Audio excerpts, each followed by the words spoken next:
Hai teman-teman, salam budi luhur, annyeonghaseyo. Bertemu lagi dengan saya Atik Ariesta.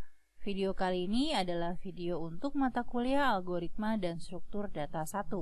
Video kali ini membahas tentang fungsi. Diharapkan setelah menyaksikan video ini, teman-teman dapat memahami konsep fungsi serta dapat mengimplementasikan dalam bahasa pemrograman. Oleh karena itu, topik pembahasan akan dibagi menjadi 7 bagian, yaitu 1. Pengertian fungsi, 2. Deklarasi dan definisi fungsi, 3. Parameter fungsi, 4. Jenis fungsi, 5. Pemanggilan fungsi, 6. Variabel lokal dan global dalam fungsi, 7. Sebuah fungsi dapat memanggil fungsi yang lain. Topik pembahasan pengertian dan deklarasi serta definisi fungsi akan dibahas pada video ini. Topik pembahasan pertama yaitu pengertian fungsi. Fungsi adalah sejumlah instruksi yang dikelompokkan jadi satu yang berdiri sendiri untuk menyelesaikan pekerjaan tertentu. Fungsi dibuat agar mempermudah dalam membuat program besar yang banyak melakukan beberapa hal. Dalam bahasa C, teman-teman mungkin ingat mengenai fungsi utama atau main function yang wajib ada dalam sebuah program.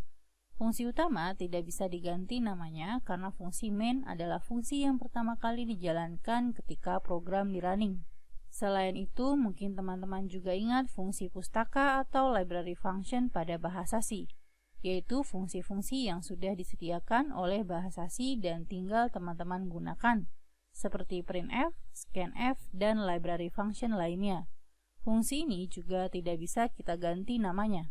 Yang akan dibahas pada video kali ini adalah fungsi yang dibuat sendiri, dengan nama fungsi yang dapat teman-teman tentukan sendiri, biasanya disesuaikan dengan perintah atau tugas yang dijalankan oleh fungsi tersebut. Sebelum teman-teman membuat fungsi sendiri, teman-teman harus mengingat ciri-ciri sebuah fungsi, yaitu fungsi harus memiliki nama, fungsi harus memiliki tugas spesifik. Karena harus memiliki tugas spesifik, maka fungsi harus memiliki perintah untuk menjalankan tugas tersebut. Fungsi dapat mengembalikan nilai kepada fungsi lain jika diperlukan. Selanjutnya adalah topik pembahasan kedua mengenai deklarasi dan definisi fungsi. Deklarasi fungsi adalah judul fungsi sederhana yang diakhiri dengan tanda titik koma atau semikolon. Fungsi harus dideklarasikan terlebih dahulu agar compiler dapat memeriksa ketepatan pemanggilan fungsi. Biasanya disebut dengan prototipe fungsi, yaitu header dari fungsi.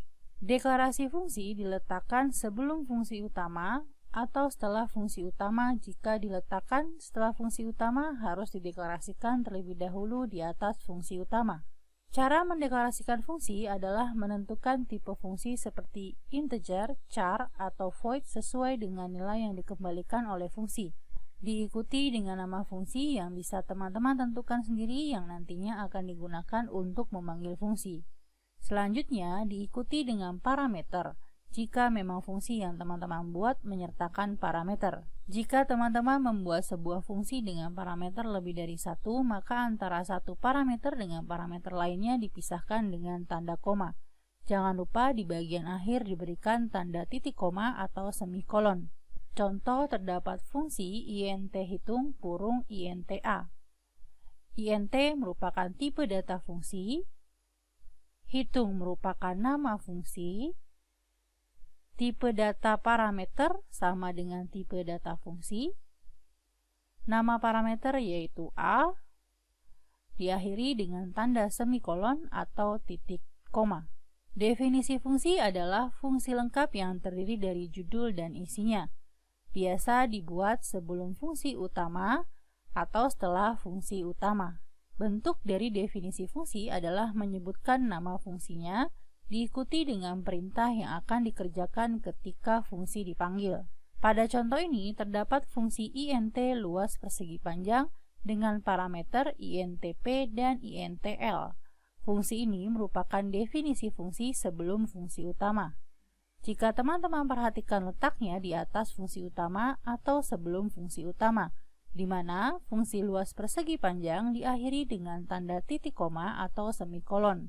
Di dalam fungsi luas persegi panjang juga sudah diberikan perintah yang dijalankan ketika fungsi dipanggil pada fungsi utama. Karena fungsi sudah didefinisikan sebelum fungsi utama, maka tidak perlu melakukan deklarasi fungsi kembali.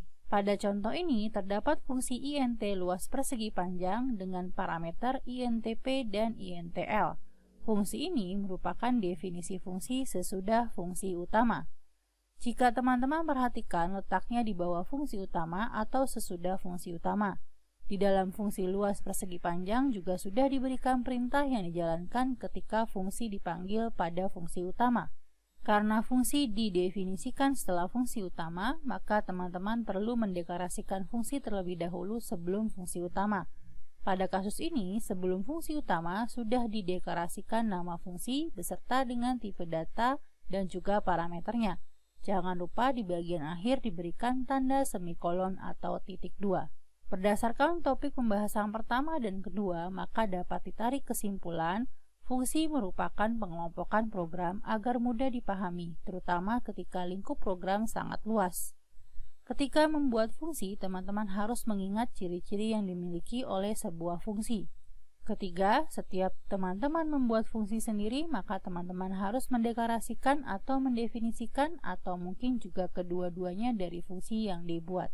Sekian video kali ini mengenai pengertian dan deklarasi serta definisi fungsi. Semoga teman-teman dapat memahami tentang fungsi serta cara mendeklarasikan dan mendefinisikan fungsi. Teman-teman dapat melanjutkan ke video berikutnya mengenai parameter dan jenis fungsi. Salam budi luhur.